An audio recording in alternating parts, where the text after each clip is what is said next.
C'est parti pour 21 ou 22 km jusqu'à Santo Domingo de la Calzada. Il fait pas trop mal.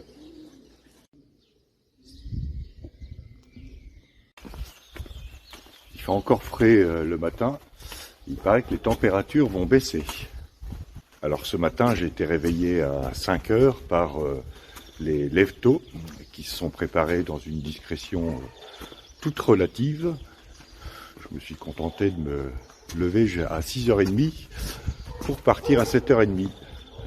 Que l'étape étant courte, il n'y a pas franchement besoin de se presser.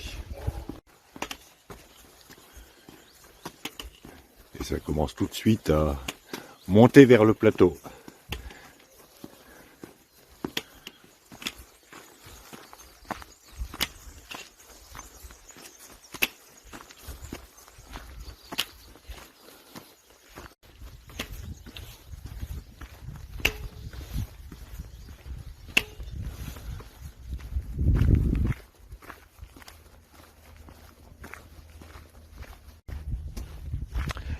Alors hier, je vous avais dit que je parlais du vin de la Rioja.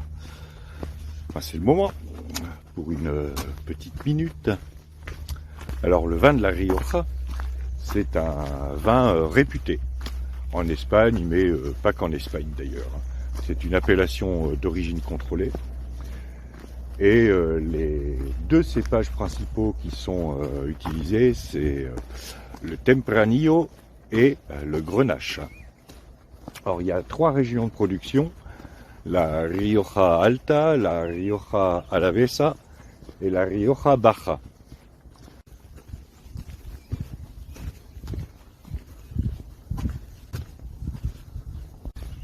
La Rioja Alta bénéficie d'un climat un peu plus frais que la Rioja Baja, parce qu'elle est située tout simplement plus haut.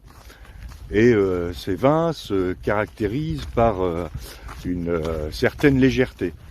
En cela, ils se rapprochent un peu des vins, des appellations non méditerranéennes des vins français, type vin de la Loire, du Maine et de l'Anjou. Et non, je ne parlerai pas des Plantagenets. La surface de l'appellation Rioja Alavesa est plus petite. Elle est située au nord de l'Ebre, dans la province basque d'Álava. Ces vins se rapprochent un peu de ceux de la Rioja Alta, mais ils sont plus ronds et toujours tout en finesse. Et si je le dis, c'est parce que je suis un œnologue averti. J'ai lu les étiquettes sur les bouteilles de vin. La Rioja Baja, elle est située plus bas et la région subit les influences méditerranéennes, le temps est plus sec et ces vins se caractérisent par une couleur plus foncée et un degré d'alcool plus élevé. Ça, je sens que ça en plairait à certains.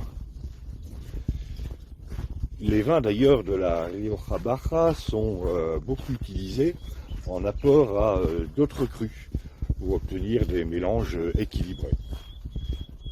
Voilà grosso modo les 3 catégories de vins de la Rioja. Une des caractéristiques du vin de la Rioja, c'est le vieillissement en fût de chêne, qui a été apporté au XVIIIe siècle par les marchands bordelais. Sinon, le vin rouge de la Rioja, c'est un assemblage de cépages Tempranillo, Grenache noir et Cariñero.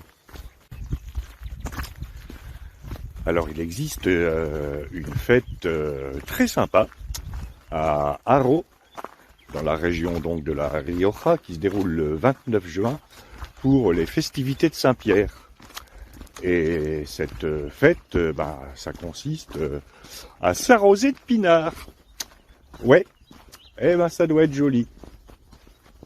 Quand même, tout ce bon vin gâché alors qu'on pourrait le boire. Malheureusement, les technologies modernes ne permettant pas de vous faire goûter le vin de la Rioja, je le goûterai pour vous. Ouais. Ça c'est cool. Voilà, c'était la minute de viticulture de cette étape.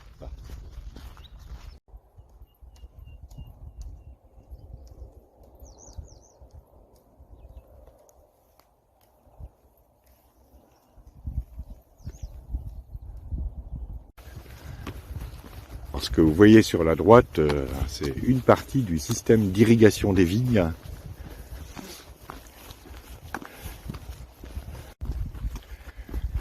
Et c'est quand même plus discret que les grandes rampes d'irrigation que j'ai pu voir dans les champs de maïs des Landes.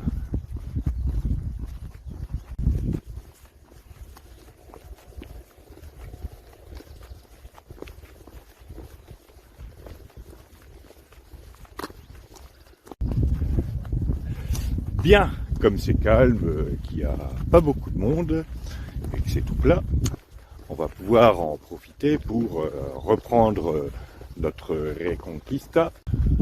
On en était resté avec la dislocation du califat de Cordoue et la bulle du pape. La dislocation du califat de Cordoue en émirats souvent rivaux permet aux chrétiens d'avancer. Et en 1118, ils avancent jusqu'à l'Ebre, que j'ai franchi à Logroño, et ils conquièrent la ville de Saragosse. Les royaumes chrétiens sont confortés institutionnellement, et ils se renforcent encore par le jeu des unions dynastiques, c'est-à-dire par les mariages. En 1137, la fille unique du roi d'Aragon, Pétronille, se marie avec Ramon Berenguer IV, comte de Barcelone. Cette union conduira à la constitution de la couronne d'Aragon. Pétronille, je préfère ça à Hermesinde.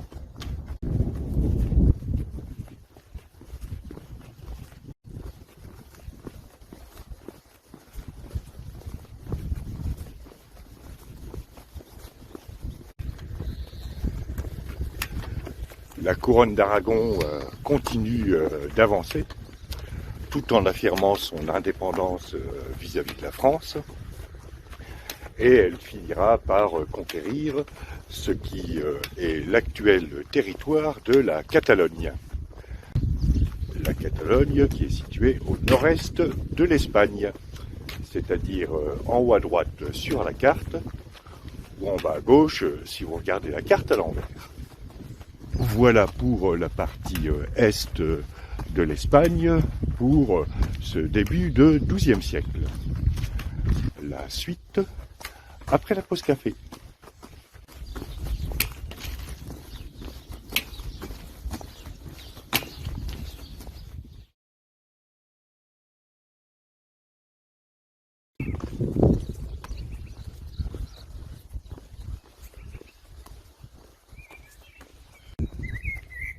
Bien, après cette pause café, second petit déjeuner, un peu tôt mais j'avais faim parce que le petit déjeuner de ce matin était un peu léger, on va pouvoir reprendre. Alors, petit déjeuner, second petit déjeuner, collation de 11 h, déjeuner, goûter, premier dîner, souper, et après on devrait être bien.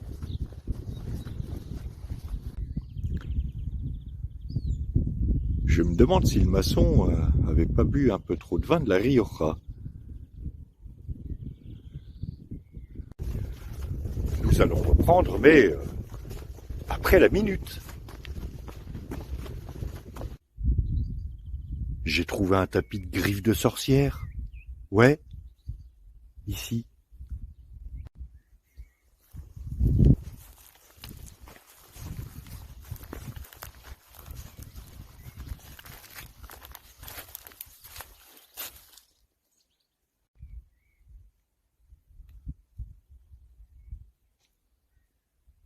Griffe de sorcière, plus communément appelée Carpobontus chilensis, qui est une plante succulente.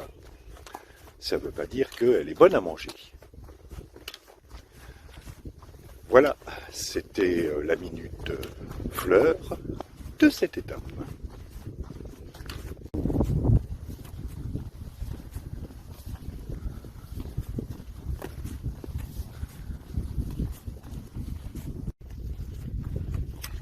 Ça manque quand même d'animaux.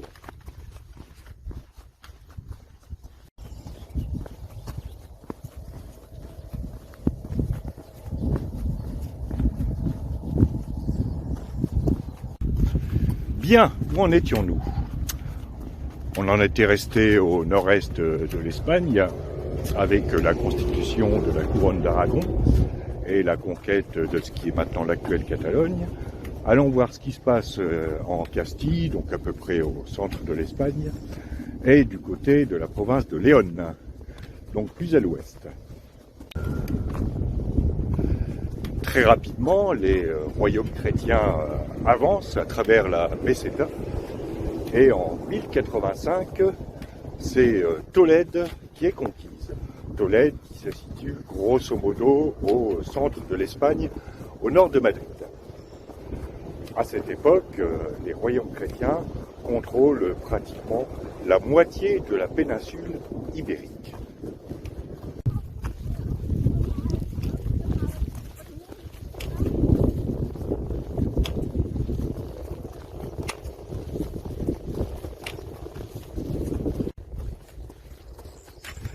Rapidement, cette avancée des royaumes chrétiens vers le sud va entraîner l'envoi de renforts arabes dans la péninsule.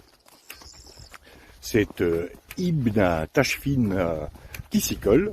Il réunit une armée comprenant l'ensemble des forces de ce qui est l'empire almoravide, qui s'étend grosso modo de l'ouest de l'Algérie à la Mauritanie, y compris des Berbères qui, soit dit en passant, acceptent mal d'avoir été conquis par les Arabes. Parce que Berbères et Arabes, c'est pas du tout la même culture. Bref, en 1090, Ibn Tashfin a conquis pratiquement tous les émirats indépendants qui subsistent dans la péninsule ibérique, et il commence à mettre en place une politique dont le moins que l'on puisse dire est qu'elle n'est pas libérale. Alors initialement, les populations du sud de la péninsule avaient accueilli les Almoravides en les acclamant, parce qu'ils allaient mettre un peu d'ordre dans l'état de guerre perpétuel entre les différents taïfas. Une fois leur pouvoir assis, les Almoravides, sahariens austères et plutôt à cheval sur l'interprétation du Coran, une interprétation plutôt rigoureuse d'ailleurs, vont privilégier les religieux au détriment des poètes et des philosophes. Et ils vont instituer la loi islamique dans toute sa rigueur. Parallèlement à l'instauration de cette loi islamique, ils déportent les chrétiens en Afrique du Nord et font peser de lourdes taxes sur les juifs. Si l'on ajoute à cela un régime particulièrement corrompu et une succession de pillages, la population qui initialement avait accueilli les Almoravides en libérateurs commence à franchement les détester. C'est marrant ça. J'ai déjà vu ça quelque part, mais je sais plus où ni plus quand. Assez récemment d'ailleurs. La suite après le troupeau.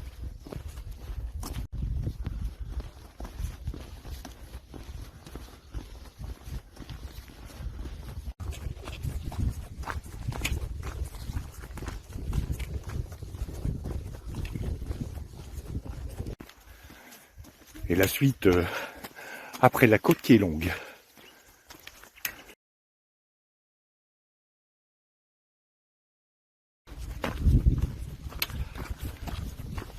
Alors là, je passe à côté d'un golfe. Un golfe qui a été construit un petit peu au milieu de nulle part, au milieu de ces cultures et près de ce petit village. Du coup, si on parlait de golf, parce que le golf est un sport. Si, c'est un sport. C'est un sport de balle, mais aussi un sport de nature. Un terrain de golf, ça nécessite quelques infrastructures légères, quelques dizaines d'hectares, et puis un petit peu d'eau. Un gros peu d'eau. Beaucoup d'eau. Et c'est pour ça que les golfs se multiplient dans les pays du golfe Persique. Logique. Le golf, ça tient à la fois du basket et de la marche. Ça vous étonne, hein? Du basket parce qu'il faut envoyer une balle dans un trou. Sauf qu'au golf, le trou est par terre et que le ballon est plus petit. Et le ballon, ça s'appelle une balle de golf. Les trous sont situés près des petits drapeaux que vous voyez. Et le golf s'apparente à la marche parce que les trous sont très éloignés les uns des autres. Donc il faut marcher entre les trous. Et un golf, ça peut avoir jusqu'à 18 trous. Le golf, c'est pas très cher finalement. L'équipement vous coûte un seul bras. Les vêtements, pantalons à la Tintin, chaussures, casquettes, gants, etc. vous coûtent un seul bras. Donc du coup, pour l'abonnement au club de golf, ben, il vous reste les deux jambes. Et l'abonnement vous coûte les deux jambes. C'est pour ça que les golfeurs circulent dans des petites voiturettes sur les terrains. Parce qu'ils n'ont plus de jambes.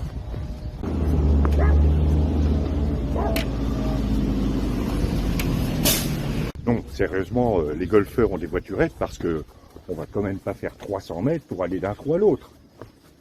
Faut être sérieux. Il y a un certain standing à respecter.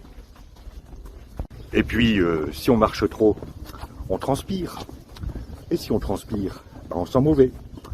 Et quand on va boire du champagne au country club après la partie, sentir mauvais, c'est mauvais pour le standing.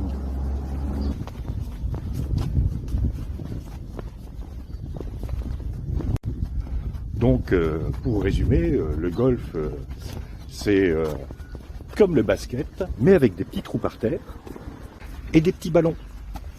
Et le golf, c'est comme la marche, mais avec des voiturettes électriques. Voilà, c'était la minute sport et loisirs de cette étape. Bon, comme il ne me reste plus que 6 ou 7 km à faire, il est temps de continuer. On en était resté à la prise de Tolède en 1085 et Ibn Tashfin en 1086 demande au roi Alphonse VI de Castille de se convertir à l'islam. Il y en a qui doutent de rien. Alphonse VI préfère s'en remettre au sort des armes, mais il est défait à la bataille de Sagrajas, qui est située au sud, à peu près à la frontière du Portugal.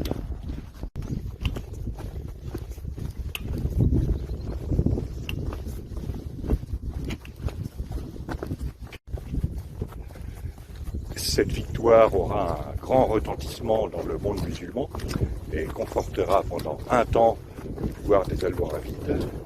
Mais les offensives chrétiennes se multiplient et rapidement les Almoravides se retrouvent en difficulté, notamment à Valence que le Cid occupera de 1094 à 1102.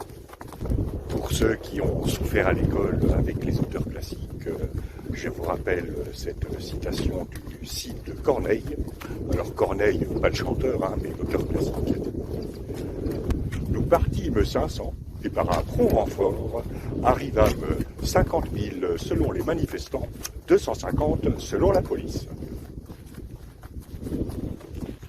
35 ans après le débarquement des Almoravides en Espagne, en 1121, le pays est en proie à la famine et plusieurs révoltes éclatent dans différentes villes, mais elles sont écrasées dans le sang, notamment à Cordoue.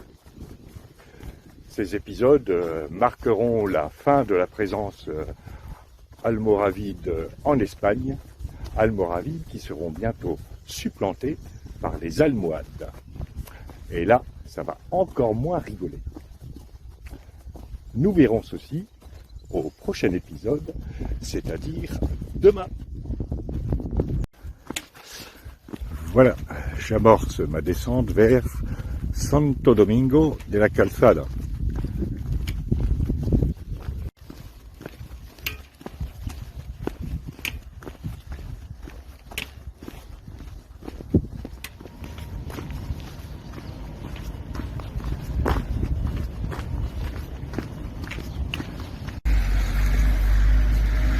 C'est marrant parce que l'ambiance me rappelle celle de certaines villes d'Amérique du Sud.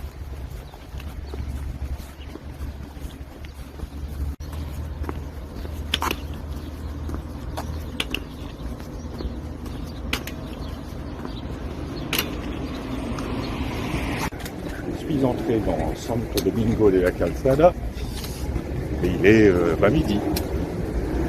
Il sera midi dans 2 minutes. Donc j'arrive relativement tôt. Et où qu'on se place dans la ville, elle est toujours dominée par le clocher de sa cathédrale.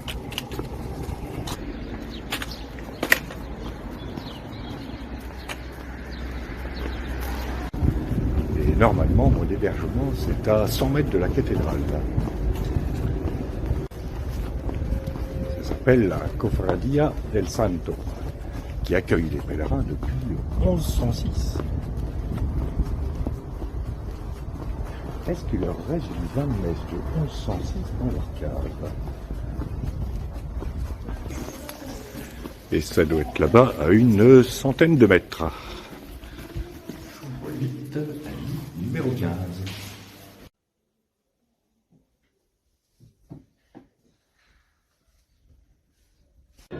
Voilà, fin de cette étape. Demain, 23 km jusqu'à Belorado. Je vous dis donc à demain pour de nouvelles aventures.